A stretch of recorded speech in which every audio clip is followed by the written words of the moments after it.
Hello there. Today I saw the new Transformers movie, Rise of the Beasts, and now I want to tell you about it. So get your popcorn handy, strap in, and let's roll out. For those of you who don't know what Transformers are, they're a type of alien robot with guns and lasers that turn into cars when they're blending into human society. The Autobots are good Transformers stuck on Earth. This movie, Rise of the Beasts, is an action-adventure story that follows the Autobots during a world-ending crisis in the 90s. It's the 7th movie in the series, but doesn't require you to have seen any of the other films in order to understand what's going on. The director did a good job of reintroducing everyone, and enough of the lore to understand the motivations of the different groups. For fans of the series, there are a lot of nods and references to the lore. Rise of the Beasts was directed by Stephen Capel Jr. and comes with a whopping 5 writers credited.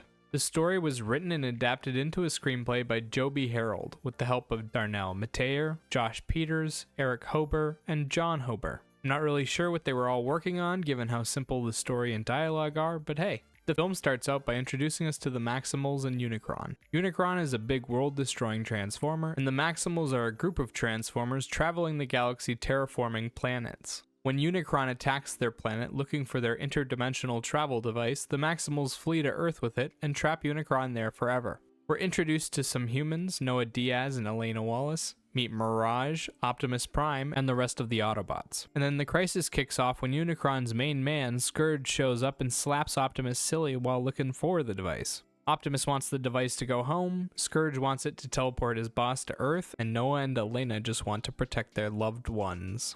When the Maximals jump into the fray too, it becomes all-out chaos. The story includes a lot of sciencey sounding words and phrases, but at the end of the day, it's a simple hero's journey. We learn just enough about the humans and the robots to understand their motivations, but they're all just stereotypes rather than fleshed out people. Noah's another military-trained everyman who reacts in fear to the robots. Elena is the smart and confident woman who's weirdly accepting of giant robots, and most of the Autobots and Maximals get about one line each. Optimus gets a bit of character development over the course of the film, and Noah does as well, but everyone else has a flat character arc. The villains are cartoonishly evil too, with no real character to be found. There are lots of chases, explosions, and action sequences, but there isn't a lot of weight to them. Only one death in the film felt impactful, and it was right at the beginning. It did a good job of establishing how powerful Scourge was, but after that, they just never got it right again. There was a giant battle sequence with the Maximals and the Autobots taking on thousands of enemies, and you never once feel worried about any of them. It was good visual fodder, but that's about it. Story also doesn't make a whole lot of sense. There are a lot of important questions that go unanswered, and the heroes seem to get a friendship power boost out of nowhere. Visually, the film is simple and clean for the drama parts and energetic and creative during the big action sequences.